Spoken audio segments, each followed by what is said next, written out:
अस्सलाम वालेकुम व्यूवर्स, कैसे हैं आप सब। उम्मीद करता हूँ सब बखैर वाफियत होंगे। अल्लाह शाद व आबाद रखे। व्यूवर्स, डायबिटीज़ में एक मसला आता है कि जिसकी वजह से उम्र भर की माजूरी नसीब में आती है। जी हाँ, मैं आज आप लोगों से बात करूँगा डायबिटीज़ फुट गैंग्रीन पर। यानी अगर उनके पैर पे कोई ज़ख़म आ गया और ट्रीट ना हुआ प्रॉपर टाइम पर और शुगर लेवल इसी तरह हाई रहे, तो उससे पेशेंट का जो पैर है वो आहिस्ता आहिस्ता गैंग्रीन की तरफ जाना शुरू कर देता है। और फिर आखिरी स्टेज जो है वो इम्प्यूटेशन है, यानी पैर का काटना। ये ही आखिर में एक सलूशन बचता है। इस वीडियो में मैं आपको ये बताऊंगा कि अगर अल्लाह ना करे डायबिटीज़ पेशेंट में पैरों पर या कहीं भी ऐसी इंजरी हुई, स्पेशली ये पैरों पर इसलिए होता है कि जब खून में ग्लूकोज लेवल बहुत हाई रहते हैं तो उसमें यह होता है कि नर्व्स डैमेज हो जाती हैं, जिसे मेडिकल टर्मिनोलॉजी में पेरिफेरल न्यूरोपैथी कहते हैं। तो ऐसे शुगर के मरीजों को बेचारों को पता ही नहीं चलता, उनके जो बड़े अंगूठे से नाखून ही उड़ जाता है, तब भी उनको एहसास नहीं होता कि उनको चोट लगी है ड्यू टू पेरिफेरल न्यूरोपैथी। तो अगर ऐसी कंडीशन हो तो उसके लिए फिर होम्योपैथी क्या कर सकती है। इस वीडियो में आपको ये तमाम गैंग्रीन के बारे में बताएंगे, इसके मेंटेनेंस के बारे में भी बताएंगे और इसका जो पॉसिबल ट्रीटमेंट है कि पेशेंट बहुत जल्द रिकवर कर जाए। इन तमाम अवामिल पर बात करेंगे। लेकिन अगर आप मेरे चैनल पर नए हैं और अभी तक आपने चैनल को सब्सक्राइब नहीं किया तो चैनल को सब्सक्राइब कर दें और बेल आइकन दबा दें, ताकि इस तरह की मुफीद वीडियोस आप लोगों को वक्तन फवक्तन मिलते रहें।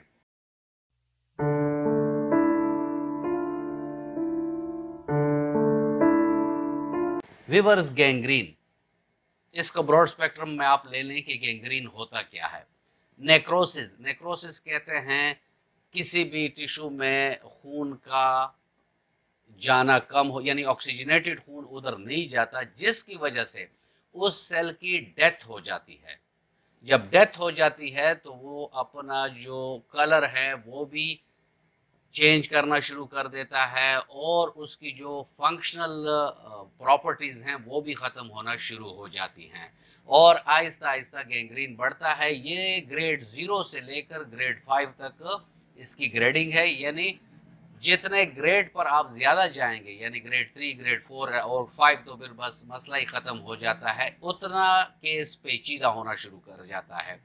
होना ये चाहिए कि ऐसे लोग जिनको डायबिटीज़ भी है और उनको कोई फुट इंजरी हुई तो वो उसका बर वक्त इलाज करे, बल्कि ये होना चाहिए कि डेली रात को सोते वक्त वो अपने पैरों का सही तरीके से मुआयना करें और उसमें कोई भी उसको ज़ख़म नज़र आए या कोई भी ऐसा मसला नज़र आए तो उसे वेल एंड टाइम उसको ट्रीट कर देना चाहिए, ताकि पेशेंट गैंग्रीन की तरफ ना जाए।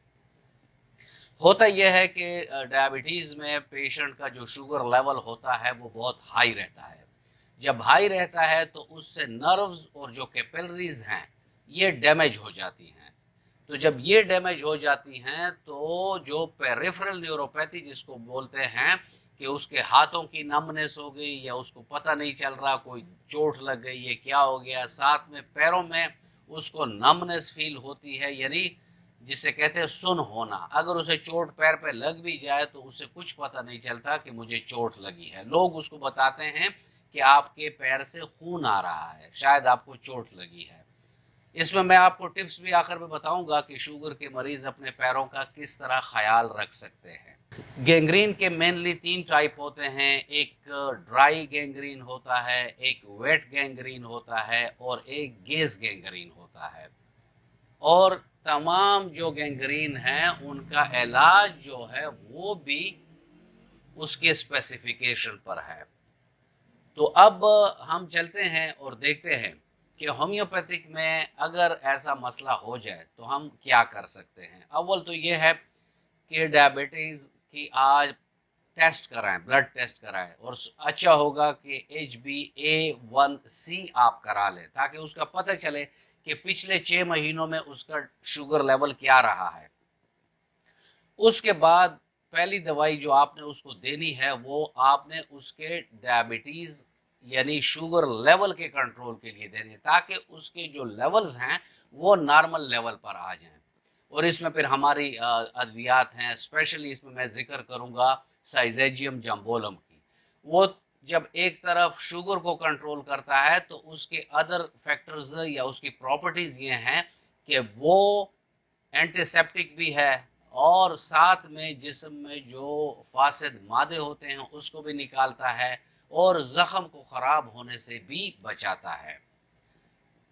सेफ्लेंड्रा हो गया, रसओरम हो गया, यूरेनियम नाइट्रेटिकम हो गया, तो जो भी दवाई आपको पेशेंट के अलामात के मुताबिक मिलती हैं तो वो पहले दिया करें, ताकि उसका शुगर लेवल नॉर्मल पर आ जाए। क्योंकि जब शुगर लेवल नॉर्मल पर आएगा तो उससे ये होगा कि उसका जो हीलिंग प्रोसेस है वो बहुत ज़्यादा तेज़ हो जाएगा।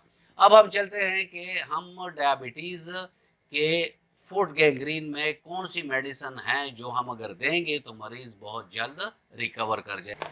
जैसे ही ज़ख़म हो जाए तो इसमें फ़र्स्ट मेडिसिन आप याद रखें जो डायबिटीज़ में काफ़ी बेहतरीन रिज़ल्ट देता है, हेपरसल्फ 200 ताकत में।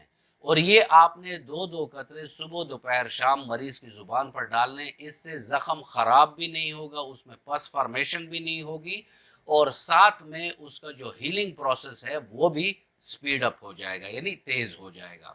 हेपरसल्फ के साथ साथ आप इसको कोनियम 200 ताकत में भी 3-4 दिन में एक डोज देंगे तो उससे जो उनका नर्व डैमेज है वो भी कुछ रिकवर होगा और हीलिंग प्रोसेस में भी ये मददगार साबित होगा। इसके अलावा ऊपर लगाने के लिए आपको मैं होम्योपैथी की ऐसी बेहतरीन दवाई बताऊंगा जिससे पेशेंट की जो वुंड हीलिंग है वो स्पीड अप हो जाएगी और वो है कैलेंडोला क्यू। कैलेंडोला क्यू ताकत में आप अगर मरीज के ज़ख़म पर दिन में 3 से 4 मरतबा लगाएंगे तो उससे जो हीलिंग का प्रोसेस होगा वो भी तेज़ होगा। लोकल एंटीसेप्टिक भी है यानी उसमें पस फॉर्मेशन नहीं होगी। अगर ड्राई गैंग्रीन है डायबिटीज़ पेशेंट में और उसका स्किन ड्राई है और ब्लूइश है यानी हर नीलेपन की तरफ जा रहा है तो ऐसे में स्केलकार 30 ताकत में 2 कतरे सुबह दोपहर शाम अगर मरीज की जुबान पर आप डालेंगे तो उससे मरीज बहुत जल्द रिकवर कर जाएगा। स्केल कार में आपको ये भी नजर आएगा कि बाहर से जो गैंग्रीन है वो ठंडा है लेकिन पेशेंट बताता है कि अंदर से मुझे इसमें हीट फील हो रही है। ड्राई, डर्टी और ब्लैकिश ब्लू टाइप के जो ड्राई गैंग्रीन होते हैं उसमें हमारी होम्योपैथिक की एक बहुत बेहतरीन दवाई है, उसका नाम है आर्सेनिकम एल्बम 200। ये रोज़ाना अगर आप एक खुराक देंगे तो जो मैंने आपको अलामात बताई हैं उसमें पेशेंट को बहुत जल्द रिलीफ मिल जाता है और उसका गैंग्रीन ठीक होना शुरू हो जाता है। अगर गैंग्रीन में पस फॉर्मेशन हो गई है और उसमें बैक्टीरिया फ्लेयर अप कर रहे हैं और उसमें पस बन रहा है और ज़ख़म ख़राब होने की तरफ जा रहा है तो ऐसे में आप सेलेशिया 200 ताकत या 1 की ताकत में अगर दिन में 2 खुराक देंगे सुबह शाम 2 कतरे मरीज की ज़ुबान पर तो उसकी जो ये पस फॉर्मेशन है ये भी ख़त्म हो जाएगी और ज़ख़म हीलिंग की तरफ जाना शुरू कर देगा। यहाँ एक बात आप याद रखें कि अगर आपको गैंग्रीन ग्रेड 3 और ग्रेड 4 में आपके पास है तो ये बहुत ख़तरे वाली बात भी होती है और बहुत मुश्किल केस होता है।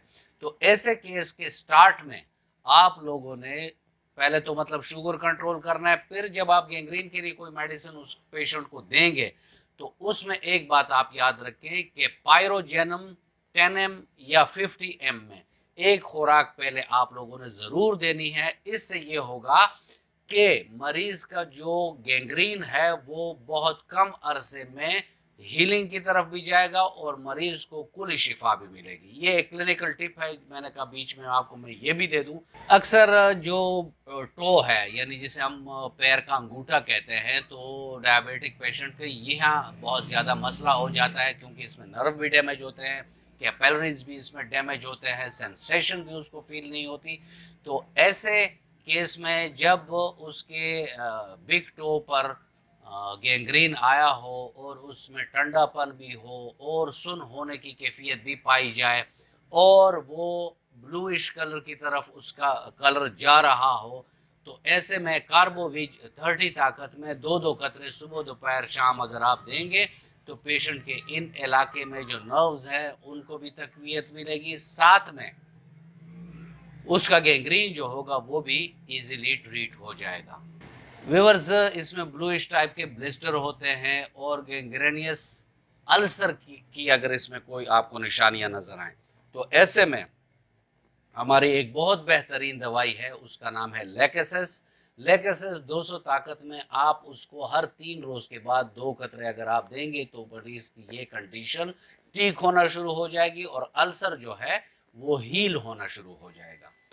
विवर अक्सर होता यही है कि इंजरी की वजह से ही गैंग्रीन फिर बन जाता है, तो फिर ऐसे पेशेंट जिनका शुगर हो और उनके फुट पर यानी पैर पर जख्म लग जाए और उसकी वजह से उसको गैंग्रीन डेवलप होना शुरू हो जाए और उसके पैर पर ब्लैक ब्लूइश ब्लिस्टर आ जाए जिसमें हीट भी उसको महसूस होती हो, तो ऐसे में हमारी होम्योपैथी की एक दवाई है एंथ्रक्सिनियम 200 ताकत में। अगर 2-2 कतरे सुबह शाम आप उसको देंगे तो उसके जो ये गैंग्रीन वाला मसला है वो भी ठीक होगा, ब्लिस्टर भी ख़त्म हो जाएंगे और हीलिंग प्रोसेस स्टार्ट हो जाएगा। ये चंद अद्वियात थी, नीचे डिस्क्रिप्शन में मैंने और अद्वियात भी लिखी हैं अलामात के मुताबिक। इन अद्वियात के साथ जो मैंने आपसे जिक्र किए हैं अगर आप उसको इंडिविजुअली एक एक देखना चाहें तो आप देख भी सकते हैं, लेकिन यहाँ मैं आपको एक बात बताना चाहता हूँ कि कभी भी किसी भी बीमारी का आप सेल्फ मेडिकेशन ना करें, क्योंकि डॉक्टर को कलेक्टिव सिम्टम्स अगर मिल जाए